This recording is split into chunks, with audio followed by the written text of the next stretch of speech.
السلام عليكم ورحمة الله وبركاته. الحمد لله نحمده ونستعينه ونستغفره ونؤمن به ونتوكل عليه ونعوذ بالله من شرور أنفسنا ومن سيئات أعمالنا من يهد الله فلا مضل له ومن يضلل فلا هادي له ونشهد أن لا إله إلا الله وحده لا شريك له ونشهد أن محمدا عبده ورسوله أرسله بالحق بشيرا ونذيرا وداعيا إلى الله بإذنه وسراجا منيرا. أما بعد فقد قال الله تعالى في كلامه المجيد وفي فرقانه الحميد. أعوذ بالله من الشيطان الرجيم. بسم الله الرحمن الرحيم. يا أيها الذين آمنوا قوا أنفسكم وأهليكم نارا وقودها الناس والحجارة عليها ملائكة غلاظ شداد لا يعصون الله ما أمرهم ويفعلون ما يؤمرون. وعن عمرو بن شعيب عن أبيه عن جده قال قال رسول الله صلى الله عليه وسلم مروا أولادكم بالصلاة وهم أبناء 7 واضربوهم عليها وهم أبناء 10 وفرقوا بينهم في المضاجع أو كما قال عليه الصلاة والسلام. صدق الله مولانا العظيم وصدق رسوله النبي الكريم ونحن على ذلك لمن الشاهدين والشاكرين والذاكرين والحمد لله رب العالمين. إن الله وملائكته يصلون على النبي يا أيها الذين آمنوا صلوا عليه وسلموا تسليما. সবাই মুহাম্মদে দরুদ ইব্রাহিম পাঠ করি। اللهم صل على محمد وعلى آل محمد كما صليت على إبراهيم وعلى آل إبراهيم إنك حميد مجيد اللهم بارك على محمد وعلى آل محمد كما باركت على إبراهيم وعلى آل إبراهيم إنك حميد مجيد بلغ العلا بكماله كشف الدجى بجماله حسنت جميع خصاله صلوا عليه وآله यहाँ हम सब मुसाफिर हैं वही आखिर ठिकाना कोई आगे रवाना है कोई पीछे रवाना बलगल उला बिकमालिही كشف الدجى بجماله حسنت جميع خصاله صلوا عليه وآله لا إله إلا الله لا إله إلا الله সবাই মহব্বতে একটু আল্লাহ তাআলার জিকির করি লা ইলাহা ইল্লাল্লাহ লা ইলাহা ইল্লাল্লাহ লা ইলাহা ইল্লাল্লাহ লা ইলাহা ইল্লাল্লাহ লা ইলাহা إلا الله لا إله إلا الله لا إله إلا الله محمد رسول الله صلى الله عليه وسلم سبحانك لا علم لنا إلا ما علمتنا إنك أنت العليم الحكيم سبحانك لا فهم لنا إلا ما فهمتنا إنك أنت الجواد الكريم الحمد لله কবিরুপসা এলাকাবাসীর উদ্যোগে আয়োজিত বার্ষিক তাফসীরুল কোরআন মাহফিল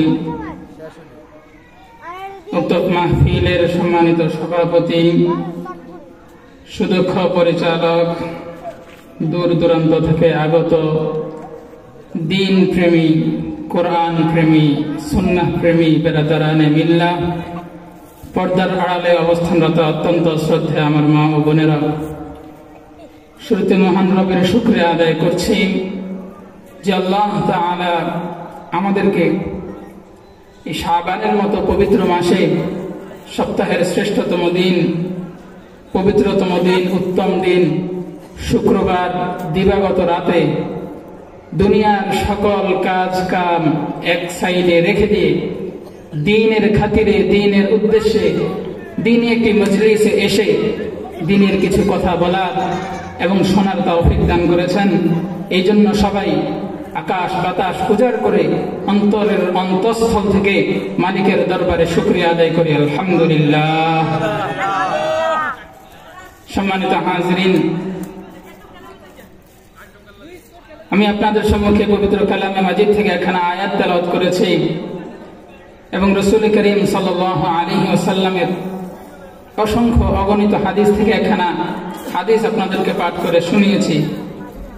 উক্ত আয়াতে কারিমা এবং রাসূল করিম সাল্লাল্লাহু আলাইহি ওয়াসাল্লামের হাদিসের ভিত্তিতে মাহফিল কর্তৃপক্ষ থেকে আমাকে যে বিষয়টি দেওয়া হয়েছে, সন্তানের প্রতি পিতামাতার দায়িত্ব ও কর্তব্য, সন্তানের প্রতি পিতামাতার হক, এই সম্পর্কে কিছুটা আলোচনা করার চেষ্টা করব। আল্লাহ তাআলা তৌফিক দান করুক, সকলে বলেন আমিন।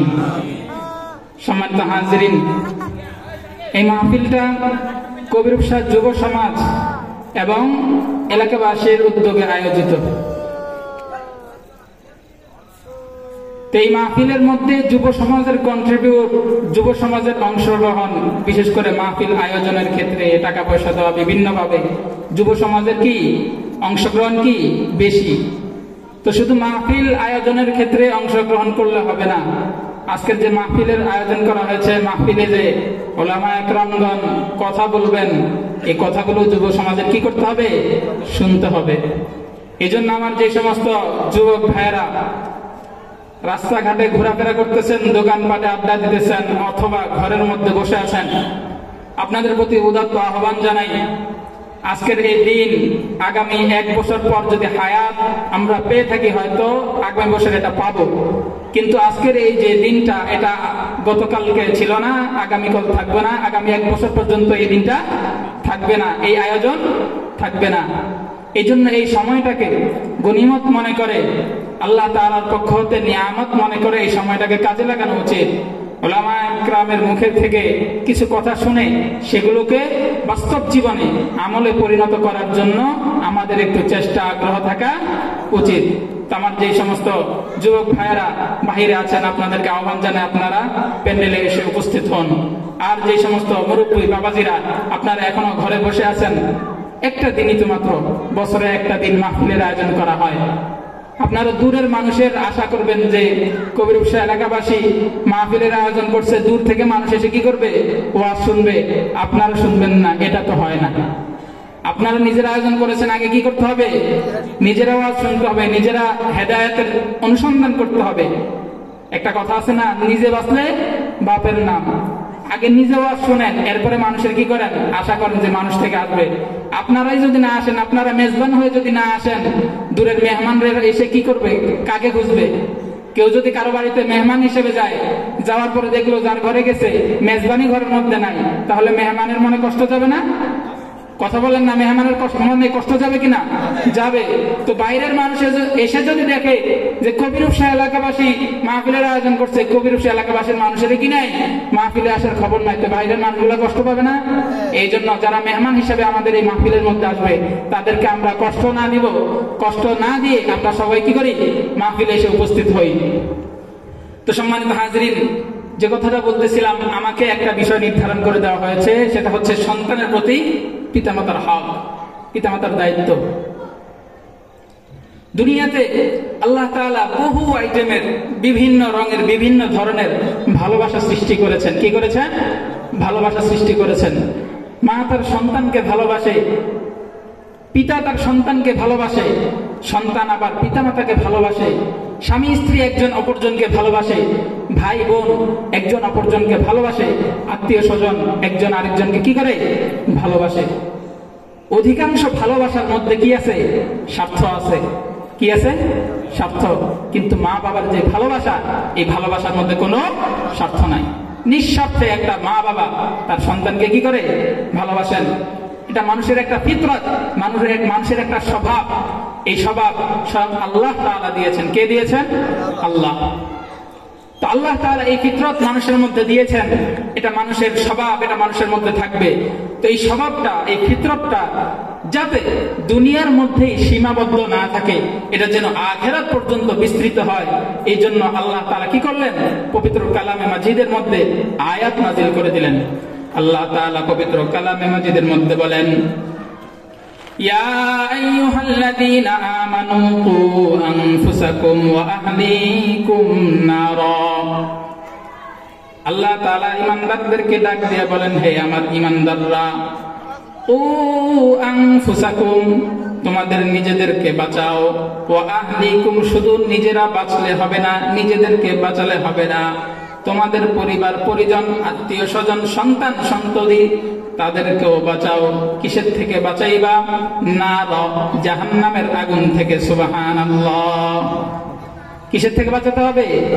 জাহান্নামের আগুন থেকে। ইয়া আইয়ুহাল্লাযীনা আমানু কু আনফুসাকুম ওয়া আহলিকুম নারা ওয়াকুদুহান নাসু ওয়াল হিজারা, যে জাহান্নামের ইন্ধন হবে মানুষ এবং পাথর। আলাইহা মালাইকাতুন গিলাযুন শিদাদুন লা ইয়াসুনাল্লাহা মা আমারহুম ওয়া ইয়াফআলুনা মা ইউমারুন, যে জাহান্নামের মধ্যে নিয়োজিত আছে পাষাণ হৃদয়ের ফেরেশতা, কঠিন হৃদয়ের ফেরেশতা, যারা কখনো আল্লাহ তাআলার নাফরমানি করে না।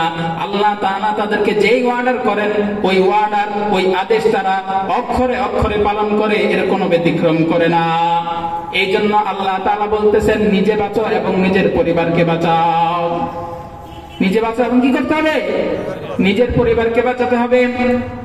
আফসোসের বিষয়, আমাদের কিছু মুরব্বীরা আছে আলহামদুলিল্লাহ 5 ওয়াক্ত নামাজ মসজিদে এসে জামাতের সাথে আদায় করে, মাগরিবের নামাজের পরে আওয়াবিনের নামাজটাও সুন্দর মতো পড়ে, গভীর রাতে উঠে তাহাজ্জুদের নামাজ পড়ে, আল্লাহ তাআলার দরবারে কান্নাকাটি করে, জিকির আজকার করে, সকালবেলা ফজর নামাজের পর মসজিদে দীর্ঘ সময় বসে থেকে তাসবিহ তাহলিল পাঠ করে, এরপরে চাশতের নামাজ পড়ে, এছাড়াও আরো বিভিন্ন ধরনের নফল আমল তারা করে। তো মুরব্বীরা যারা আমল করতেছে এটা খারাপ বিষয় না, আফসোসের বিষয় তখনই, আফসোসের বিষয় সেটা মুরব্বী নিজে আমল করে কিন্তু মুরব্বীর ঘরের মধ্যে তার নিজের ছেলে নামাজ পড়ে না, নিজের ছেলে নামাজ পড়ে না, নিজের মেয়ে ঘরের মধ্যে পর্দা করে না। মুরব্বীর সেটা নিয়ে একটু মাথা ব্যথা নাই, মুরব্বীর সেটা নিয়ে একটু মাথা ব্যথা নাই। যদি কেউ মুরব্বীকে প্রশ্ন করে, আপনি তো 5 ওয়াক্ত নামাজ পড়েন মাশাআল্লাহ, আরো নফল ইবাদত বন্দেগী ভালোই করেন, কিন্তু আপনার যে সন্তান, আপনার সন্তান তো নামাজ পড়ে না, খারাপ পোলাপানের সাথে আড্ডা দেয়, আপনার যে মেয়ে আছে ড্যাং ড্যাং করে রাস্তা দিয়ে ঘুরে বেড়ায়, পর্দার ধারে কাছেও নাই। তখন মুরব্বী একটা হাসি দিয়ে বলে, অনেক বলছি বুঝে না। কি বলে? অনেক বলছি বুঝে না। জামানা খারাপ, জামানার কারণে পোলাপাইনদের সহজে লাইনে আনা যায় না। এই সমস্ত লোকেরা আবার কি করে? দলিলও দেয় তাদের কথার। আরে নবীর ঘরে থেকে তো নবীর সন্তান মানুষ হয় নাই। নূহ আলাইহিস সালাতু ওয়াস সালামের সন্তান কেনান আছে না? নূহ আলাইহিস সালাতু ওয়াস সালামের সন্তান কেনান। নূহ আলাইহিস সালাতু ওয়াস সালাম 900 বছর কি করেছেন? দাওয়াত দিয়েছেন, কিন্তু নবীর ঘরে নবীর সন্তান মানুষ হয় নাই, নবীর দাওয়াতে সাড়া দেয় নাই, জাহান্নামীদের অন্তর্ভুক্ত হয়েছে। তো এই সমস্ত মুরব্বীরা কি করে? বলে, নবী তো তার সন্তানরে মানুষ করতে পারে নাই, আমরা আর কতটুকু পারবো? কি বলে? নবী তো তার সন্তানরা মানুষ করতে পারে নাই, আমরা কতটুকু পারবো? কিন্তু যে সমস্ত মুরব্বীরা, যে সমস্ত অভিভাবকরা এই কথাগুলো বলে, তারা কিন্তু এর আগে একটা বিষয় আছে, ওই বিষয়টাকে লক্ষ্য করে না। কি সেই বিষয়? আমরা একবার দুইবার আমাদের সন্তানকে সতর্ক করে বিরক্ত হয়ে যাই, বলি অনেক বলছি বুঝে না। কিন্তু নূহ আলাইহিস সালাতু ওয়াস সালাম তার সন্তানকে 1 দিন নয়, 2 দিন নয়, 1 মাস নয়, 2 মাস নয়, 1 বছর নয়, 2 বছর নয়, 950 বছর পর্যন্ত তার সন্তানকে দাওয়াত দিয়েছেন। সুবহানাল্লাহ। কত বছর? 950 বছর। আপনি আপনার সন্তানকে নামাজের কথা বলছেন কয় হাজার বার? কয় হাজার বার বলছেন? 100 বার, 200 বার, এতবারও তো বলেন নাই। 20 বার, 30 বার, সর্বোচ্চ 50 বার বলছেন। বলার পরে আপনার ভিতরে বিরক্তি চলে আসছে, তোর কত বলছি বুঝে না।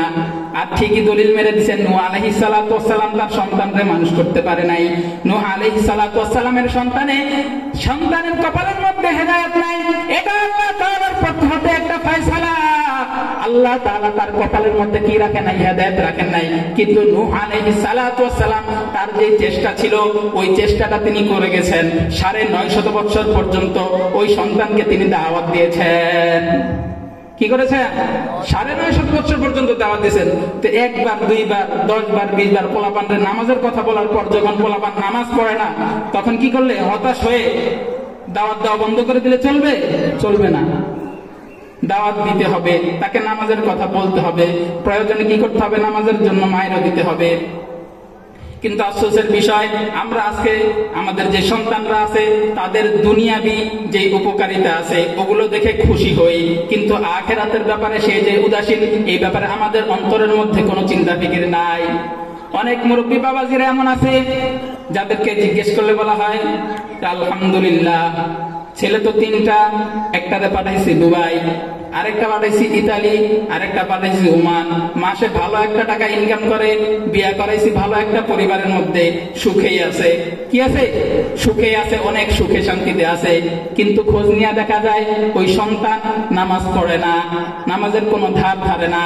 যেই সন্তানকে যেই পরিবারের মধ্যে বিয়ে দেওয়া হয়েছে, যে বউটা ঘরের মধ্যে আছে, ওই বউটা পর্দা করে না, নামাজ পড়ে না, একটু ফজরের পরে কোরআন তেলাওয়াত করে না। তো মুরব্বী মানুষ সন্তানের এই যে দুনিয়াবি সফলতা, দুনিয়াবি প্রতিষ্ঠিত হওয়া, এটা দেখেই খুশি, কিন্তু আখিরাতের ব্যাপারে সন্তান যে উদাসীন, ওই মুরব্বীর অন্তরে একটু আঘাত লাগে না। অন্তর কি লাগে না? আঘাত লাগে না।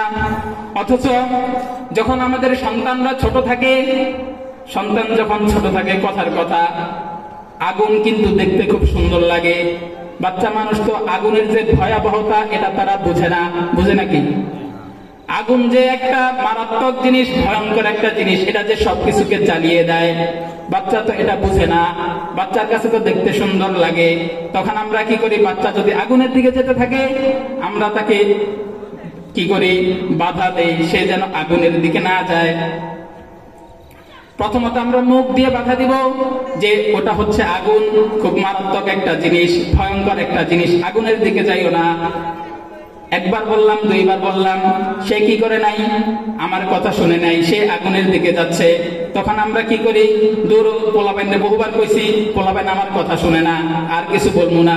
এরকম করে কেউ করে নাকি? আরে একটা নাবালক শিশু, কে কিচ্ছু বুঝে না, আগুন ভালো লাগতেছে, আগুনের দিকে যাইতেছে। কেউ কি 2-1বার বলে যে আগুনের দিকে যাও না, এটা খারাপ জিনিস, এটাতে গেলে তোমার কষ্ট হবে, এরপরে আর বাচ্চারা কিছু করে না? এরকম করে না। বরং প্রথমে মুখে বলে, এরপরে তাকে হাত দিয়ে বাধা দেয়, যাইতে পারবা না। এরপরেও যদি বাচ্চা কি করে? জোর জবরদস্তি করে, প্রয়োজন এটার মাইর লাগায়। কারণ মা বাবা ভালো করেই জানে এই আগুনের মধ্যে যদি আমার বাচ্চাটা পড়ে, তার হায়াত শেষ হয়ে যাবে, সে ধ্বংস হয়ে যাবে, আমার সন্তানটাকে আমি আর খুঁজে পাবো না। সন্তানের এই নিশ্চিত বিপদের কথা চিন্তা করে মা বাবা তাকে প্রয়োজনে মায়ের দিয়ে হলেও ওই বিপদ থেকে তাকে দূরে রাখে।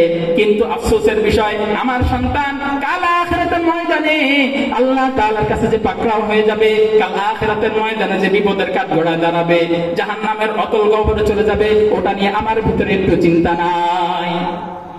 ওটা নিয়ে আমার ভিতরে কি নাই? চিন্তা নাই। অনেক মুরব্বীরা আছে মৃত্যুর আগ মুহূর্তে সন্তানদেরকে ডাক দেয়, সন্তানদেরকে ডাক দিয়া তাদের দুনিয়াবি ব্যাপারে নসিহত করে। কিসের ব্যাপারে? দুনিয়াবি ব্যাপারে নসিহত করে যে ভাই বোন সবাই মিলেমিশে থাকবা, কেউ কারোর সাথে ঝগড়াঝাটি করবা না, মিলেমিশে থাকবা। দুনিয়াবি ব্যাপারে তারে কি করে? ওয়াজ নসিহত করে। কিন্তু তার মৃত্যুর পর তার যে সন্তানরা আছে তাদেরকে একটু নামাজের ইয়াদ করবে, নামাজের নসিহত করবে, তাদেরকে দিন অনুযায়ী চলার কি করবে? নসিহত করবে। এটা করে না। অথচ নবীদের সুন্নত হচ্ছে এর সব থেকে উল্টা। নবীদের সুন্নত কি? উল্টা। হযরত ইয়াকুব আলাইহিস সালাতু ওয়াস সালাম, তার যখন মৃত্যুর সময় ঘনিয়ে আসে, তার সন্তানরা তার চারপাশে জড়ো হয়ে আছে। তিনি তার সন্তানদেরকে উদ্দেশ্য করে বললেন, আমার মৃত্যুর পর তোমরা কার ইবাদত করবা? তার সন্তানরা বলল, আমরা আপনার যে রব, আপনার যে পিতা ইব্রাহিম আলাইহিস সালাতু ওয়াস সালামের যে রবের ইবাদত আপনারা করতেন, অর্থাৎ আল্লাহ, ওই আল্লাহর ইবাদত আমরা করব। সুবহানাল্লাহ। নবীদের তো এটাই হচ্ছে অভ্যাস। নবীরা মৃত্যুর আগ পর্যন্ত সন্তানের নিশ্চিত যে ভবিষ্যৎ, যে আখিরাত, ওটাকে নিয়ে চিন্তা করতেন। কিন্তু আমরা মুসলমান, দুর্ভাগা মুসলমান, হতভাগা মুসলমান, দুনিয়া নিয়ে আমরা খুশি থাকি, আখিরাতের বিষয়ে আমাদের কোনো কি নাই? টেনশন নাই। সম্মানিত হাজিরিন, আখিরাতের বিষয়টা হচ্ছে নিশ্চিত। আখিরাতের বিষয়টাই, আখিরাতের ভবিষ্যৎটাই হচ্ছে আসল। এটার কথা আমাদের চিন্তা করতে হবে। এই জন্যই তো আল্লাহ তাআলা বললেন, নিজে আগুন থেকে বাঁচো, জাহান্নাম থেকে বাঁচো, তোমার যে সন্তান আছে তাদেরকেও জাহান্নাম থেকে বাঁচাও। বাঁচাইতে হবে নি? তো সন্তানকে জাহান্নামের আগুন থেকে বাঁচাতে হবে। বোঝা গেল এটা মা বাবার উপরে সন্তানের একটা কি হক, একটা দায়িত্ব। সন্তানের এরকম বহু দায়িত্ব আছে, পিতামাতার উপর সন্তানের দায়িত্ব আছে। আজকে কয়েকটা দায়িত্ব হক নোট করে এনেছি, প্রায় 14টার মতো। কয়টা? 14টা। এশার নামাজের আগ পর্যন্ত, আযানের আগ পর্যন্ত যে কয়টা সম্ভব হয় ওই কয়টা কি করব, আপনাদের সামনে উপস্থাপন করার চেষ্টা করব। আল্লাহ তাআলা তৌফিক দান করে, সকলে বলেন আমিন। সন্তান ভূমিষ্ঠ হওয়ার পূর্বে প্রায় 3টা হক আছে। কয়টা? 3টা। সন্তানের 1 নাম্বার হক হচ্ছে সন্তানের জন্য একজন ভালো মা নির্বাচন করা। কি করা? বলেন না সবাই একটু। এই জায়গায় তো মানুষ কম না, মাশাআল্লাহ 50 জনের মতো হবে। একটু কথা বলেন। সন্তানের জন্য একজন কি করা? ভালো মা নির্বাচন করা। এটা হচ্ছে সন্তানের হক। এখন ভালো মা নির্বাচন করবেন কিভাবে? ভালো মা নির্বাচন করার পদ্ধতি আল্লাহর রাসূল সাল্লাল্লাহু আলাইহি ওয়াসাল্লাম আমাদেরকে জানিয়ে দিয়েছেন। তুনকাহুল মারআতু লিআরবাইন, মহিলাদেরকে, মেয়েদেরকে বিয়ে করা হয় 4টা জিনিস দেখে। বলেন কয়টা জিনিস? 4টা জিনিস। লিমা লিহা, মহিলার সম্পদ, সহায় সম্পত্তি আছে কিনা এটা দেখে মহিলাদেরকে কি করা হয়? বিয়ে করা হয়। ওয়ালি হাসাবিহা, মহিলার বংশটা কেমন, মহিলার বংশ দেখে অনেকে মহিলাদেরকে কি করে? বিয়ে করে। 3 নাম্বার ওয়ালি জামালিহা, মহিলার যে সৌন্দর্য আছে, মহিলা কি রূপ সুন্দরী, ওই সৌন্দর্যতা দেখে কি করা হয়? মহিলাকে বিয়ে করা হয়। 4 নাম্বারে আল্লাহর রাসূল বলেন ওয়ালি দীনিহা, মহিলার যে দিনদারিতা আছে, পরহেজগারিতা আছে, এই পরহেজগারিতা দেখে মহিলাদেরকে বিয়ে করা হয়। তাহলে মহিলাদেরকে বিয়ে করার জন্য সাধারণত মানুষ কয়টা জিনিস খেয়াল করে? 4টা জিনিস। তার মাল সম্পদ, তার সৌন্দর্য, তার বংশ আর তার দিনদারিতা। আল্লাহ রাসূল সাল্লাল্লাহু আলাইহি ওয়াসাল্লাম যেই সাহাবীকে উদ্দেশ্য করে এই হাদিসটা বলতেছেন, ওই সাহাবীকে বলেন ফাজফার বিজাতিদ্দিন, তুমি দিনদারিতাকে তুমি প্রাধান্য দাও। সুবহানাল্লাহ। কোন বিষয়কে প্রাধান্য দিতে বলছে? দিনদারিতা। আমরা কোন বিষয়ে প্রাধান্য দেই? আমরা প্রাধান্য দেই কোন মেয়েটা বেশি সুন্দর, এটা হচ্ছে প্রথম প্রাধান্য দেওয়ার বিষয়। দ্বিতীয়ত কোন মেয়ের বাপের একটু সহায় সম্পত্তি ভালো আছে। কেন? যখন বিয়ে শাদী করব তখন মেয়ের বাপের কাঁধের উপর একটা বড় বোঝানো চাপানো যাবে। 50 জন মেহমান নিয়ে মেয়ের বাপের কাছে কি করা যাবে? খাওয়া যাবে। কোন মেয়ে পালকির সাজ দিতে পারবে, কোন মেয়ের বাবা কি করতে পারবে? গরমকালে আম কাঁঠাল পাঠাইতে পারবে। কোন মেয়ের বাবা কি করতে পারবে? তরমুজ এবং যে বাঙ্গি আছে এগুলা পাঠাইতে পারবে। শীতকালে কোন মেয়ের বাবা শীতের পিঠা পাঠাইতে পারবে, নাস্তা পাঠাইতে পারবে। এগুলাই তো দেখে। কথা বল না, কি দেখে? এগুলাই দেখে। রমজান মাস আসলে কোন মেয়ের বাবা ইফতারি পাঠাইতে পারবে, ওইরকম মেয়ে দেখে, ওইরকম মেয়ের বাবা দেখে ছেলে সন্তানকে বিয়ে করায়। বুঝাইতে পারছি? এটি দেখে। এগুলা কোনো বানানো বিষয় না, সমাজের চরম বাস্তবতা। একটা অভিভাবক তার সন্তানকে, তার মেয়েকে ছোট থেকে কত কষ্ট করে লালন পালন করে।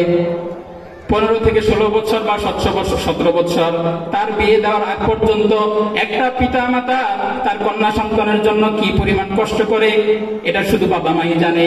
এই কলিজা ছেঁড়া ধন আপনাকে দিয়ে দিচ্ছে, এর চাইতে আর আপনি বসে কি চান?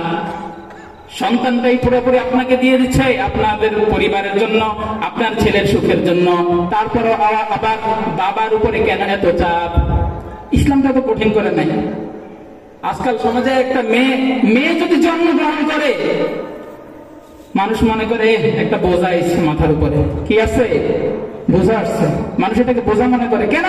কারণ মেয়েটা যখন বিয়ে দিতে যাবে তখন 1 লাখ, 1.5 লাখ, 2 লাখ টাকা তো খরচ হবে। তো 1 লাখ, 1.5 লাখ, 2 লাখ টাকা এটা সব পরিবারের পক্ষ হতে কি করা, অ্যারেঞ্জমেন্ট করা, এটা তো সবার জন্য পসিবল না, সম্ভব না। এই জন্য মানুষ যখন মেয়ে সন্তান কি হয়, ভূমিষ্ঠ হয়, তখন মানুষ চাপ মনে করে যে একটা মেয়ে সন্তান হয়েছে, এটার বিয়ে দিতে গেলে তো আমার কি হবে? খবর হবে। অথচ ইসলাম তো এত কঠিন করেন নাই। ইসলাম এত কঠিন করে নাই। মেয়ের বাবা শুধু মেয়েটাকে দিবে আর কিচ্ছু দিবে না। কি দিবে? শুধু মেয়েটাকে দিবে আর কিচ্ছু দিবে না। আল্লাহ রাসূল সাল্লাল্লাহু আলাইহি ওয়াসাল্লামের 4 জন কন্যা সন্তান ছিল। তাদের বিয়ে দেওয়ার সময় কার ক্ষেত্রে কি দিয়েছেন একটু খুঁজে দেখেন। শুধু হযরত ফাতিমা রাদিয়াল্লাহু তাআলা আনহা আল্লাহ রাসূল সাল্লাল্লাহু আলাইহি ওয়াসাল্লামের সর্বকনিষ্ঠ কন্যা, সবচেয়ে ছোট মেয়ে, তাকে বিবাহ দেওয়ার সময় আল্লাহ রাসূল কয়েকটা জিনিস হযরত আলী রাদিয়াল্লাহু তাআলা আনহুকে কি দিয়েছেন? হাদিয়া দিয়েছিলেন। কি দিয়েছিলেন? একটা পানির মশক, একটা খেজুরের যে বিছানা আছে আগে আরবে বানানো হতো, এরকম একটা কি খাট, খেজুর পাতার একটা খাট, এরকম আরো সামান্য ক্ষুদ্রতম ক্ষুদ্র কয়েকটি জিনিস আল্লাহ রাসূল নিজ থেকে দিয়েছেন। কার থেকে? নিজ থেকে দিয়েছেন। হযরত আলী কিন্তু চান নাই, আল্লাহ রাসূল নিজ থেকে হাদিয়া দিয়েছেন।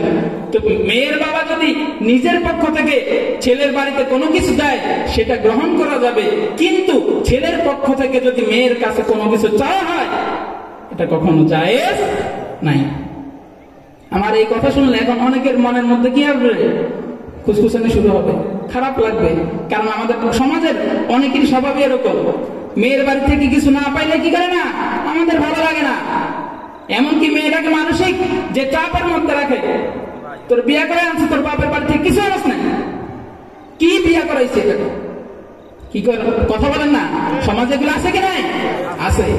আবার কিছু আছে আর এক্সট্রিম লেভেলের শয়তান, এগুলা কি করে বিয়ের সময় খুব হুজুর সাথে, আমগো কিছু লাগতো না, আমগো কিছু লাগতো না, কিন্তু যখন বিয়ে শাদী হয় এরপরে মেয়েকে মানসিক চাপ সৃষ্টি করে মেয়ের উপর, বলে তোর বাবার বাড়ি থেকে তো পালকির শাক দিল না, শীতকালে নাস্তা দিল না, বিয়ার পর পরে কিছু পিঠা বানানোর কিছু রেওয়াজ আছে আমাদের এদিকে, পিঠা তো তোর বাড়ি থেকে দিল না, আম কাঁঠাল দিল না, রমজান মাস নতুন নতুন বিয়ে হয়েছে, তোর বাপের বাড়ি থেকে ইফতার তো আনলি না।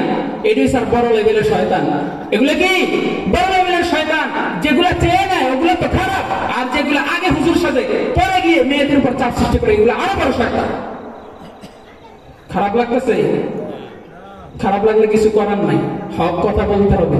বলেন হক কথা বলতে হবে, হক কথা বলা এবং শোনার সৎ সাহস মনের মধ্যে রাখতে হবে। সম্মানিত হাজিরিন, ছেলেকে বিয়ে করাবেন, মেয়ের বাড়ি থেকে একটা জিনিস গ্রহণ করবেন না, সরাসরি বলে দিবেন আপনার মেয়েকে আমি নিব, শুধু মেয়েটাকে নিব, মেয়েটার দিনদারিতাকে দেখে আমি আমার ছেলের বউ কর্তাকে নিব, আপনার পরিবারের থেকে আমার বাড়িতে কিচ্ছু পাঠানোর দরকার নাই, একটা সুতা পাঠানোর দরকার নাই। পারবেন ইনশাআল্লাহ? বরকত হবে ইনশাআল্লাহ, দেখবেন বরকত হবে। আপনি ছেলে মেয়ের বাড়ি থেকে এরকম বিভিন্ন জিনিস আনাইবেন, খাট, পালং, আলমারি, সুকেস, বকর সাকার, আরো কত জিনিস আছে, সবকিছু আনাইবেন। কয়দিন পরে দেখবেন এই মেয়ে আপনার ছেলের কানে ধরে ঘুরাইতেছে। আপনার ছেলের কি করে? কানে ধরে ঘুরায়, কারণ সে তো তার বাবার থেকে বিভিন্ন জিনিস নিয়ে আসে, এখন তার কর্তৃত্ব কি এই সংসারে বেশি, সে কর্তৃত্ব খাটাবে।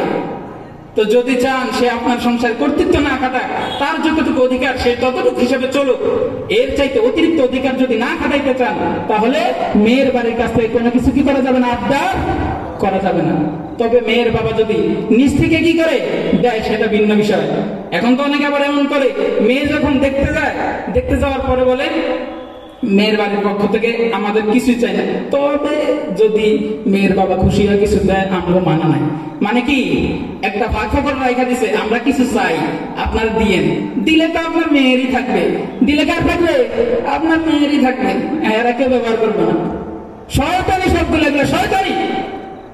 তবে কোনো কথা নাই যে আপনার বাড়ি থেকে আমরা কিচ্ছু চাই না, একদম স্পষ্ট ভাবে বলে দিবেন। আর তবে কোনো কিছু নাই। আমাদের সমাজের রন্ধ্রে রন্ধ্রে এই সমস্ত ক্যান্সার গুলো ছড়িয়ে পড়েছে, যার কারণে একটা মেয়ের সন্তান এখন যখন জন্ম নেয় তখন বাপ মা কি করে নিজের উপর বোঝা মনে করে, কেন এই মেয়েটাকে বিয়ে দিতে হলে তো আমার 2 থেকে 2.5 লাখ টাকা খরচ হবে। ইসলাম তো এত কঠিন করে নাই, ইসলাম বিয়েকে কি করেছেন? সহজ করেছে। যে বিয়েটা যত সহজ হবে ওই বিয়ের মধ্যে আল্লাহ তত পরিমাণ কি রাখবে? বরকত রাখবে। হাদিসের কথা, আমার বানানো কোনো কথা নয়। তো সম্মানিত হাজিরিন, বলতেছিলাম একটা মেয়েকে বিয়ে করা হয় কয়টা জিনিস দেখে, মনে আসেনি? কথা কিন্তু এক জায়গা থেকে অনেক দূরে চলে যাবে, আবার জায়গা মতো আসতে হবে। কয়টা কারণে বিয়ে করা হয়? 4টা। তার সম্পদ, তার যে বংশ, তার সৌন্দর্য এবং তার দিনদারিতা। আল্লাহ রাসূল বলছেন তুমি কোনটাকে প্রাধান্য দিবা? ফাজফার বিজাতিদ দ্বীন, তার দিনদারিকে তাকে প্রাধান্য দিয়ে তুমি তাকে কি করো? বিয়ে করো। এরপর আল্লাহ রাসূল বললেন তারিবাত ইয়াদাক। এটার 2টা অর্থ হতে পারে। আমাদের কারোর সাথে একটা ঘনিষ্ঠ সম্পর্ক থাকলে, কথার কথা একজন আমার জিজ্ঞেস করছে, হুজুর মেয়ে তো একটা তো বিয়ে করা লাগে, কি দেখে বিয়ে করব? তখন আমি বললাম যে 4টা বিষয় আছে, যে তার সম্পদ, তার সৌন্দর্য, তারপরে তার বংশ, 4 নাম্বার হচ্ছে তার যে দিনদারিতা। যাও মিয়া, তুমি দিনদারিতাকে দেখেই কি করবা? বিয়ে করবা। হয়তো আল্লাহ রাসূল এভাবে বলেছেন, অথবা এই হাদিসের অর্থ হতে পারে যে তুমি দিনদারিতাকে দেখে বিয়ে করো। যদি দিনদারিতাকে দেখে দিনদারিতাকে প্রাধান্য না দিয়ে অন্য কিছু দেখে তুমি কি করো? বিয়ে করো, তারিবাত ইয়াদা, তোমার হাত ধুলিমালিন হোক, তুমি ধ্বংস হও। এটা অর্থ হইতে পারে হাদিসের। বুঝতে পারছি সম্মানিত হাজিরিন? তাহলে বলতেছিলাম, একটা মেয়েকে 4টা জিনিস দেখে বিয়ে করা হয়, এর মধ্যে প্রাধান্য দিতে হবে কোনটা? দিনদারিতাকে। এখন মেয়ের মধ্যে দিনদারিতা আছে কিনা এটা বুঝবেন কিভাবে?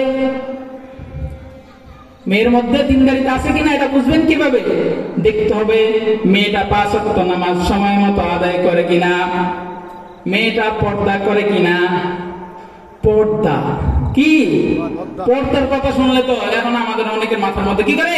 আসমান ভাঙে পড়ে। এটা আবার কি? অনেক মহিলারা মনে করে ঘর থেকে বাজারে গেলাম বা কোনো আত্মীয় স্বজনের বাড়িতে বেড়াইতে গেলাম, বোরকাটা পরে গেলাম, এটাই পর্দা। এটা পর্দা না। এটা কি না? পর্দা না। পর্দা নিজের ঘর থেকে শুরু হয়। কাউর থেকে শুরু হয়? ঘরের থেকে শুরু হয়। কথার কথা, আপনার 2টা ছেলে আছে, বড় ছেলেকে বিয়ে করিয়ে এনেছেন, তো ছোট আরেকটা ছেলে আছে, ওই ছেলেটাও কি বালেগ, প্রাপ্তবয়স্ক। তো আপনার ছোট ছেলে যে তার বড় ভাইয়ের বউকে কি বলবে? বলেন না, কি বলবে? ভাবি। এই যে সে প্রাপ্তবয়স্ক, সে তার ভাবির সাথে পর্দা করা ফরজ। তার ভাবি তার সাথে দেখা সাক্ষাৎ করতে পারবে না। আল্লাহ রাসূল সাল্লাল্লাহু আলাইহি ওয়াসাল্লাম খুব কঠোরভাবে সতর্ক করেছেন, আল হামাল মাউত, দেবর হচ্ছে মৃত্যু তুল্য। মৃত্যুকে মানুষ যেমন ভয় পায়, দেবরকে এরকম কি করতে হবে? ভয় পেতে হবে। দেবরকে ভয় পেতে হবে। দেবর ভাইটাই কিছু না, ভাইয়ের মতো, মায়ের মতো, এগুলো কিছু না। একটু সুযোগ দিয়ে দেখেন, দেবর কোনো কি না, ভাই না। সম্পর্কে ভাই, কিন্তু নিজের মায়ের পেটের ভাই আর দেবর একরকম না। আল্লাহ রাসূল সাল্লাল্লাহু আলাইহি ওয়াসাল্লাম বলেন, লা ইয়াকলুওয়ান্না রাজুলুন বিইমরাতিন ইল্লা কানা ফালিতুহুমা শাইতান। যখন কোন নারী পুরুষ নির্জনে একত্রিত হয়, তাদের তৃতীয় আরেকজন সেখানে উপস্থিত হয়ে যায়। বলেন তো সে কে? শয়তান। আপনার ছেলেকে বিয়ে করে এনেছেন, তার যে দেবর ঘরের মধ্যে আছে, স্বামী যদি ঘরের মধ্যে না থাকে, অন্য কেউ ঘরের মধ্যে না থাকে, এই 2 জনের মধ্যে শয়তান আকাম ঘটায় দিবে, এটা নিশ্চিত। এই জন্য আল্লাহ রাসূল সাল্লাল্লাহু আলাইহি ওয়াসাল্লাম কি করেছেন? সতর্ক করেছেন। এখন দেখতে হবে যে মেয়েটার আপনি বিয়ে করিয়ে আনবেন, সে তার দেবরের সাথে পর্দা করে কিনা। তো ভাই আছে না, তো ভাই চিনেননি? কথা কয় না, একটু কথা কয় না। আপনারা যদি কথা বলেন, শ্রোতার বক্তার মধ্যে একটা কানেকশন থাকে, ওই কানেকশনটা ঠিক থাকলে কথা বলতে মজা লাগে, নাহলে কথা বলতে মজা লাগে না। আপনারা একটু আওয়াজ দিয়েন, তাহলে কথা বলতে কি লাগবে? ভালো লাগবে। তো ভাই বুঝেন? খালতো, মামাতো, ফুফাতো, চাচাতো, জেঠাতো, তালতো আছে না? এই যত ধরনের তো ভাই আছে, সব ভাইয়ের সাথে পর্দা করা ফরজ। সব ভাইয়ের সাথে পর্দা করা কি ফরজ? আমাদের মেয়েরা করে, আমাদের বোনেরা করে না। আরে মনে করে আমার খালতো ভাই, আমার মামাতো ভাই, চাচাতো ভাই, ফুফাতো ভাই, কি হয়েছে? আমার ভাই। কি বলে? ভাই, কোনো ভাইটাই নেই। খালতো ভাই, মামাতো ভাই, চাচাতো ভাই, ফুফাতো ভাই, জায়গায় ঠিক আছে, কিন্তু পর্দা করতে হবে। কি করতে হবে? পর্দা করতে হবে। যদি পর্দা না করেন, ঠিকই শয়তান আপনাদের মধ্যে কোন একটা অঘটন ঘটিয়ে দিবে। তখন পরে আফসোস করে আর কোনো কি নাই, লাভ নাই। এরপরে খালু আছে না, খালু। মেয়েরা তাদের খালুর সাথে দেখা করে না? করে। খালুর সাথে পর্দা করা ফরজ, যেটা আমরা অনেকেই জানি না। খালুর সাথে পর্দা করা কি ফরজ? কারণ আল্লাহ রাসূল সাল্লাল্লাহু আলাইহি ওয়াসাল্লামের জামাতা হযরত আলী রাদিয়াল্লাহু তাআলা আনহু, আল্লাহ রাসূল সাল্লাল্লাহু আলাইহি ওয়াসাল্লামের নাতনিকে কি করেছেন? বিয়ে করেছেন। আরেক ঘরের নাতনি। বুঝাইতে পারছি? তার তো সম্পর্কে কি লাগে? খালু লাগে। তো খালু তার যেই কথার কথা যেটা, বা শালি যে আছে, শালির মেয়েরা কিভাবে বিয়ে করলো? জায়েজ থেকেই করতেছে। যার সাথে বিয়ে জায়েজ আছে, তার সাথে কি পর্দা করা ফরজ। পর্দা করা কি ফরজ, এটা একটা মূলনীতি। সম্মানিত হাজিরিন, মহিলা শুধু কয়েক শ্রেণীর পুরুষের সাথে সাক্ষাৎ করতে পারে। কয়েক শ্রেণীর পুরুষের সাথে সাক্ষাৎ করতে পারে। তার নিজের বাবা, তার শ্বশুর, তার ভাই, তারপরে তার স্বামী, তার ভাতিজা, তার ভাগিনা, এরকম আরো কয়েকটা শ্রেণী আছে। তার দুধ ছেলে, দুধের সম্পর্ক কিন্তু রক্ত সম্পর্কের মতো। রক্ত সম্পর্কের যেই সমস্ত পুরুষদের সাথে মহিলা কি করতে পারে, দেখা সাক্ষাৎ করতে পারে, দুধের যে সম্পর্ক সৃষ্টি হয় ওই সম্পর্কেও তাদের সাথে কি করতে পারে, মহিলারা দেখা সাক্ষাৎ করতে পারে। কথার কথা, দুধ বাপ, দুধ চাচা, দুধ ভাই, দুধ মামা, এদের সাথে মহিলারা কি করতে পারে, দেখা সাক্ষাৎ করতে পারে। এছাড়া আর কোন মানুষের সাথে, অন্য কোন পুরুষের সাথে মহিলাদের দেখা সাক্ষাৎ করা কি নাই, জায়েজ নাই। চাচি জেঠির সাথে পর্দা করা ফরজ, মামির সাথে পর্দা করা ফরজ। আমরা অধিকাংশই করি না, হয়তো অনেকে জানি না, অনেকে জেনেও করি না। এটাই হচ্ছে পর্দা। পর্দার বিধান আমাদের সমাজ থেকে উঠেই গেছে, অধিকাংশ আলে উঠে গেছে। পর্দা এখন আর আমাদের কি লাগে না, ভালো লাগে না। সম্মানিত হাজিরিন, তো যে মেয়েটা কি করে, খাস পর্দা করে, ওই মেয়েটার মধ্যে বুঝতে হবে কি আছে, দিনদারিতা আছে। মেয়েটা ঠিক মতো নামাজ পড়ে কিনা, পর্দা করে কিনা দেখতে হবে। আগের যে মহিলারা আছে, এখনো কিছু মুরব্বীরা আছে, আমাদেরকে দেখলে বা কোনো পুরুষ মানুষকে দেখলে কি করে, মাথার কাপড়টা এতটুকু পর্যন্ত নামিয়ে ফেলে। অথচ মহিলারা যখন একদম অতিশয় বৃদ্ধ বয়স পৌঁছে যায়, তাদের উপর পর্দার বিধান এত কঠোর থাকে না, এত কঠোর থাকে না। মহিলার বৃদ্ধ মানুষ, আগেরকার মানুষ, তারা বুঝতো পর্দার গুরুত্ব কি, কিন্তু আমাদের যুবতী বোনেরা, যুবতী মায়েরা কি করে না, পর্দা করে না। পর্দা তাদের কাছে একটা বোঝা মনে হয়। এই জন্যই তো সমাজের মধ্যে এখন কি ফিতনা, অশান্তি। পর্দা করে দেখেন, পর্দার মধ্যেই কি শান্তি। তাহলে বলতেছিলাম, একজন দিনদার মেয়ে কিভাবে বুঝবেন, মেয়েটা কি করে, পর্দা করে, নামাজ পড়ে। এরপরে দেখবেন মেয়েটার কি আছে, কোরআন শরীফ সহিহ শুদ্ধ আছে, এগুলা দেখবেন। এগুলা দেখে তারপরে কি করবেন, ছেলেকে বিয়ে করাবেন। একজন মনীষী বলেছিলেন না, আমাকে একটা শিক্ষিত কি দাও, মা দাও, আমি একটা শিক্ষিত জাতি দিব। কারণ মাটা হচ্ছে একটা কি ফ্যাক্টরি, ফ্যাক্টরির খাস যেমন হবে, সেটা থেকে প্রোডাক্টটা তো কি ওই মানের বের হবে। এখন ফ্যাক্টরির খাস যদি কি থাকে, নষ্ট থাকে, ওটা থেকে ভালো প্রোডাক্ট বের হবে না। তো ওই মনীষীর কথার সাথে মিলিয়ে বলতে চাই, আমাকে একটা পবিত্র মা দাও, আমি তোমাদেরকে একটা পবিত্র জাতি দিব ইনশাআল্লাহ। একটা কি দিব, পবিত্র জাতি। এই জন্য সন্তানের, যেটা থেকে কথা এতদূর পর্যন্ত গড়িয়েছে, সন্তানের প্রথম হক, সন্তানের জন্য কি করা, একজন ভালো মা নির্বাচন করা। সম্মানিত হাজিরিন, এরপরে 2 নাম্বার, বিয়ে শাদী করার পর স্বামী স্ত্রীর মধ্যে একটা অন্তরঙ্গ সম্পর্ক হয় কিনা, এটার একটা দোয়া আছে। কি আছে, দোয়া আছে, জানেননি? অনেকে হয়তো জানেনই না যে এই সময় একটা দোয়া আছে, দোয়া পড়তে হয়। একটা দোয়া আছে, বিসমিল্লাহি আল্লাহুম্মা জান্নিবিনা শাইতানা ওয়া জান্নিবিশ শাইতানা মা রাযাকতানা। এই দোয়া যদি পড়েন, আপনার সহবাসের কারণে যে সন্তান জন্মগ্রহণ করবে, আশা করা যায় তাকে শয়তান স্পর্শ করবে না, শয়তান তাকে ধোঁকায় ফেলবে না, শয়তান তার ক্ষতি করতে পারবে না। তো সহবাসের সময় যে দোয়া আছে, এটা তো মনে হয় অনেক মুরব্বী জানেই না, মনে হয় জীবনেই প্রথম শুনছে। এরকম অনেকে পাওয়া যাবে। সহবাসের সময় দোয়া আছে, এটা আল্লাহ রাসূল সাল্লাল্লাহু আলাইহি ওয়াসাল্লাম কি করেছেন, আমাদেরকে শিক্ষা দিয়েছেন। সম্মানিত হাজিরিন, এটা হচ্ছে সন্তানের উপর পিতামাতার দ্বিতীয় হক। 3 নাম্বার হক, সন্তান যখন গর্ভে আসে, পিতা মাতাকে খুব সতর্কতার সাথে চলা, বিশেষ করে মাকে। কাকে? মাকে খুব সতর্কতার সাথে চলতে হবে। কারণ সন্তান পেটের মধ্যে আসার পর যখন 3 মাস বয়স হয়, কয় মাস? 3 মাস, তখন তার দেহের মধ্যে আল্লাহ রাব্বুল আলামিন রূহ ফুঁকে দেন। কি দেন? রূহ ফুঁকে দেন। তার ওই ছোট্ট বডির মধ্যে, ছোট্ট দেহের মধ্যে আল্লাহ তাআলা রূহ দিয়ে দেন। ওই সময় থেকে পিতা মাতা বা তার আশেপাশে যেই সমস্ত কাজগুলা ঘটে, সেই সবগুলার কি করে প্রতিক্রিয়া জানান দেয়। সে ওখান থেকে কি করে অনুভব করে, উপলব্ধি করে। এই জন্য কি করতে হবে, মাকে, পিতাকে খুব সতর্কভাবে চলতে হবে।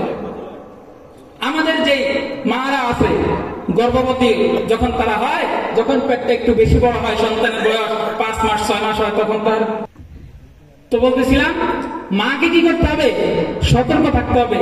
তো সন্তান যখন পেটের মধ্যে একটু বড় হয়, মহিলারা তেমন একটা কি করতে পারে না, কাজ করতে পারে না। তখন মহিলারা তাদের সময় কিভাবে কাটায়, মোবাইল দেখে। কি করে? মোবাইল দেখে, নাটক দেখে, সিনেমা দেখে, গান শুনে।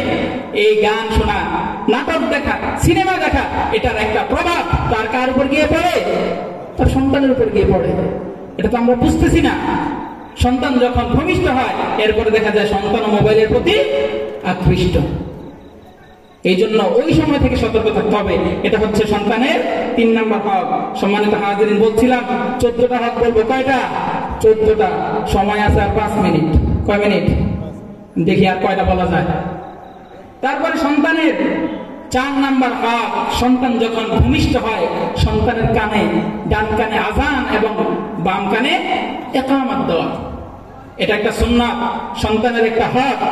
আমরা এসেছি নামাজ ছাড়া আযান এবং ইকামতের মাধ্যমে, আমরা দুনিয়া থেকে চলে যাব আযান এবং ইকামত ছাড়া নামাজের মাধ্যমে। বুঝাইতে পারছি? দুনিয়াতে এসেছি কিসের মাধ্যমে? নামাজ ছাড়া আযান এবং ইকামতের মাধ্যমে, আর দুনিয়া থেকে চলে যাব আযান ইকামত বিহীন নামাজের মাধ্যমে।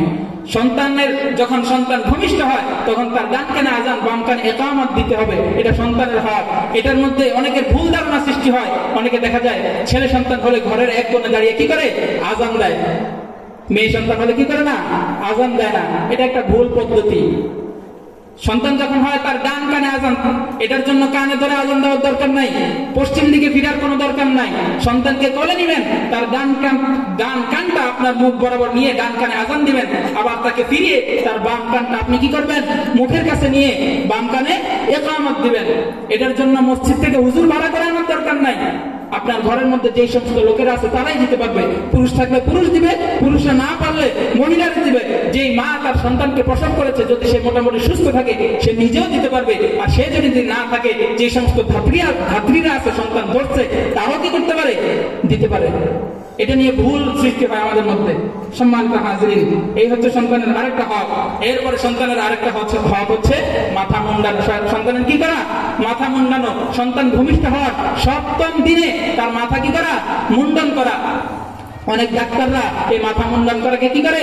নিষেধ করে। বলে মাথা মুন্ডন করলে নাকি সন্তানের যেন খারাপ হয়, তার ব্রেনের মধ্যে এফেক্ট পড়ে। বলেন নাউযুবিল্লাহ। এই যে মাথা মুন্ডন করতে হবে, মাথার চুল ফেলে দিতে হবে, এটার বিধান কে দিয়েছে? আল্লাহর রাসূল সাল্লাল্লাহু আলাইহি ওয়াসাল্লাম এটাকে সুন্নাত সাব্যস্ত করেছেন। আর আল্লাহ তাআলা এবং আল্লাহর রাসূল সাল্লাল্লাহু আলাইহি ওয়াসাল্লাম মুসলমানদের জন্য কোন বিধান যদি দেন এটার মধ্যে কখনো অকল্যাণ থাকতেই পারে না। অকল্যাণ থাকতেই পারে না, এটা আমরা বিশ্বাস করি না। আমরা মুসলমান হিসাবে এটাই বিশ্বাস করি, আল্লাহ এবং আল্লাহর রাসূল আমাদের জন্য যদি কোনো বিধান দিয়ে থাকে অবশ্যই এটার মধ্যে কল্যাণ আছে। বলেন কি আছে? কল্যাণ আছে। সুতরাং যে সমস্ত ডাক্তাররা বলে তার বাচ্চার মাথা মুন্ডন করলে তার কি হবে? ব্রেনের মধ্যে সমস্যা হবে, আমরা তাদের কথা বিশ্বাস করি না। আমরা আমাদের রাসূল বিশ্বনবী মুহাম্মদুর রাসূলুল্লাহ সাল্লাল্লাহু আলাইহি ওয়াসাল্লামের কথা কি করি? বিশ্বাস করি। এই হচ্ছে সন্তানের। দেখছি নিয়ে অবস্থা কারেন্টের, শীতকালে বেলা এত লোডশেডিং হয় আমাদের বাংলাদেশের অবস্থা। যাই হোক, সন্তানের আরেকটা হক হচ্ছে কি করা? তার মাথা মুন্ডন করা। এরপরে সন্তানের সুন্দর একটা নাম রাখা। এগুলোর উপর বিস্তারিত আলোচনা আছে। আমার সময় খুব কম, মাত্র এখনই আজানের সময় হয়ে গেছে, তবু আমাকে বলা হয়েছে যাতে আর 4-5 মিনিট আলোচনা করি। সন্তানের সুন্দর একটা নাম রাখা। এমন এমন নাম মা বাবারা রাখে যেগুলোর সুন্দর কোনো অর্থই নাই। যদি সন্তান ছেলে হয় তার নাম রাখার ক্ষেত্রে আগে আল্লাহ তাআলার গুণবাচক নামের সাথে মিলিয়ে কি করবে? তার নাম রাখবে। আব্দুল্লাহ, আব্দুর রহমান, আব্দুল মালিক, আব্দুল খালেক, আব্দুল হান্নান, আব্দুল মান্নান, এরকম নাম আছে না? এই নামগুলো রাখবে। দ্বিতীয়ত নবীদের দিকে কি করবে? খেয়াল করবে। মুসা, ঈসা, বিভিন্ন নবীদের নাম আছে না? এই সমস্ত। তৃতীয় পর্যায়ে সাহাবাদের নামের প্রতি কি করবে? খেয়াল করবে। এইভাবে বিভিন্ন সাহাবীদের অনেক সুন্দর সুন্দর নাম আছে। ছেলে সন্তান হলে ওই সমস্ত নামগুলো কি করবেন? খেয়াল করে রাখবেন। নিজে যদি না পারেন একজন ইমাম সাহেবের সাথে এসে কি করেন? পরামর্শ করেন যে হুজুর আমার একটা ছেলে সন্তান হচ্ছে, কিভাবে তার সুন্দর একটা নাম রাখা যায় একটু কি করেন বলে দেন। অনেকে তো কি করে সুন্দর সুন্দর নাম বলে এগুলো তো অনেকেরই আছে, একটা ইউনিক নাম বলেন। এই ইউনিক নাম রাখতে যায় এমন একটা নাম রাখে যেটার কোনো অর্থই নাই, বা অর্থ থাকলে যেটার কোনো সুন্দর অর্থ নাই। নামের একটা প্রভাব বাচ্চার উপর গিয়ে পড়ে, মনে রাখবেন। কারণ আল্লাহ রাসূল সাল্লাল্লাহু আলাইহি ওয়াসাল্লামের দরবারে যখন কোন মানুষ আসতেন আল্লাহ রাসূল সাল্লাল্লাহু আলাইহি ওয়াসাল্লাম তার নাম জিজ্ঞেস করতেন, তোমার নাম কি? এক ব্যক্তি আল্লাহ রাসূলের কাছে আসলো, আল্লাহ রাসূল বললেন মাসমুকা? ক্বালা ইসমি হাসান। এক ব্যক্তি আল্লাহ রাসূলের কাছে আসার পর আল্লাহ রাসূল জিজ্ঞেস করলেন তোমার নাম কি? সে বলল আমার নাম হাসান। হাসান মানে হচ্ছে শক্ত। হাসান মানে কি? শক্ত। আল্লাহ রাসূল বললেন বাল আনতা সাহলুন, তোমার নাম হাসান নয় বরং তোমার নাম হচ্ছে সাহাল। সাহাল মানে হচ্ছে সহজ সরল। সে বলল যে না আমার বাপ মা আমার যেই নাম রাখছে আমি ওটা কি করব না, পরিবর্তন করব না। ফলে পরবর্তীতে দেখা গেল সব সময় তার সংসারের মধ্যে দুঃখ, কষ্ট, অভাব অনটন লেগেই থাকবে। সন্তানের এই জন্য কি করতে হবে, সুন্দর একটা নাম রাখতে হবে। আমি সংক্ষেপে শুধু পয়েন্টগুলো বলে যাচ্ছি। এরপরে সন্তানের জন্য কি করা, আকিকা করা। আকিকার অনেক ফজিলত আছে। আল গুলাম মুরতাহিনুন বিআকিকাতিহি, সন্তান কি করে, এই আকিকার মাধ্যমে রবের কাছে বন্ধক থাকে। কি থাকে, বন্ধক থাকে। আপনার কাছে কেউ যদি কোনো জিনিস বন্ধক রাখে তাহলে আপনি এটার অনেক হেফাজত করবেন না, অনেক হেফাজত করবেন। তো আল্লাহ রাসূল বলতেছেন সন্তানের পক্ষ থেকে যে আকিকা করা হয়, এই আকিকার মাধ্যমে সন্তান আল্লাহ তাআলার কাছে কি থাকে, বন্ধক থাকে। অর্থাৎ আল্লাহ তাআলা সেই সন্তানকে হেফাজত করেন। সুবহানাল্লাহ। এরপর সন্তানের আরেক হক, হারাম খাদ্য থেকে দূরে রাখা। সন্তানকে কি করা, হারাম খাদ্য থেকে দূরে রাখা। এই জন্য সন্তানকে প্রয়োজনে তালিম দেওয়া। আল্লাহ রাসূল সাল্লাল্লাহু আলাইহি ওয়াসাল্লামের নাতি হযরত হাসান রাদিয়াল্লাহু তাআলা আনহু একবার সদকার খেজুর থেকে কি করছেন, একটা খেজুর নিয়ে মুখে দিয়ে ফেলছেন। আখাযা হাসান ইবনে আলীয়ুন তামারাতান মিন তামারি সদকা, সদকার একটা খেজুর নিয়ে ফাজালাহা ফি ফিহি, মুখের মধ্যে দিয়ে দিয়েছে। فقال رسول الله صلى الله عليه وسلم, আল্লাহ রাসূল বলেন কাফ কাফ, ফেলে দাও, ইরমি বিহা, ফেলে দাও। আমা তাআলামু আন্না লা নাকুলু সদরা সাদকা, তুমি কি জানো না আমরা সদকা খাই না? আল্লাহ রাসূলের উপর সদকা খাওয়া তো কি হারাম। আল্লাহ রাসূল সাল্লাল্লাহু আলাইহি ওয়াসাল্লাম এবং তার পরিবারবর্গের উপর সদকা খাওয়া কি ছিল, হারাম। এইজন্য আল্লাহ রাসূল হযরত হাসান রাদিয়াল্লাহু তাআলা আনহুকে শিক্ষা দিলেন ছোট বয়সে যে আমাদের উপর তো সদকা খাওয়া হারাম, এই হারাম খাবার তুমি খেও না। এভাবে আমাদের সন্তানকেও কি করতে হবে, হারাম খাবার থেকে বিরত থাকতে হবে। এরপরে মিথ্যা পরিহার করা। কি করা, সন্তানের সামনে মিথ্যা কথা বলা যাবে না। অনেক মহিলারা আছে, অনেক মহিলা কি প্রত্যেকটা ঘরে ঘরে মহিলারা কি করে, সন্তানকে মিছামিছি ভয় দেখায়, বাবা ভাত খাও নাহলে এই যে বাঘ আসবে। বাকি আসবে, বলে না বাঘ আসবে, ভাত খাও নাহলে এই যে খাটের নিচ থেকে ভূত বের হয়ে আসবে। ভূত আসবে কেন বলে, সন্তানকে ভয় দেখানোর জন্য বলে। ভয় দেখে তাকে কি করে, তাকে খাবার খাওয়ায় বা তাকে দিয়ে বিভিন্ন কাজ করায়। এটা সম্পূর্ণ মিথ্যা। এটা কি সম্পূর্ণ মিথ্যা। আল্লাহ রাসূল সাল্লাল্লাহু আলাইহি ওয়াসাল্লামের সামনে এক মহিলা একটা বাচ্চাকে হাতের মুঠ করে ডাকতেছিল, তুমি আসো, আসলে তোমাকে একটা জিনিস দিব। তখন আল্লাহ রাসূল বললেন তুমি কি তাকে সত্যি কিছু একটা দিতা?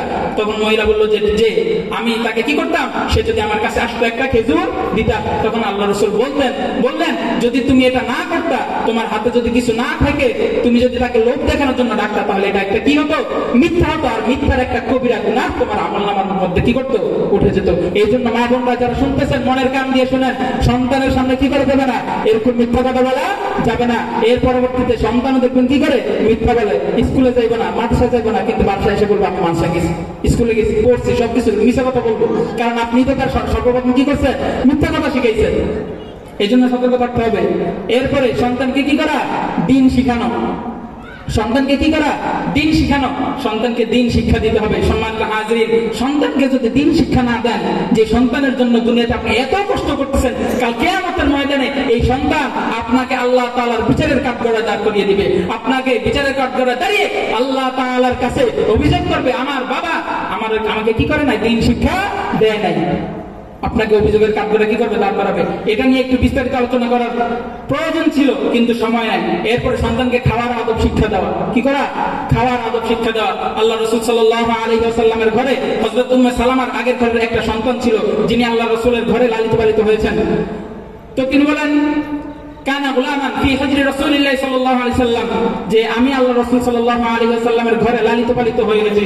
কানা তাতিশু ইয়াদি ফি ফিসফা, খাবারের যে প্লেট আছে, প্লেটের বিভিন্ন জায়গায় আমার হাত কি করতো, ঘোরাফেরা করতো। অর্থাৎ একবার এই জায়গা থেকে নিয়ে খাইতাম, একবার আরেক জায়গা থেকে নিয়ে খাইতাম।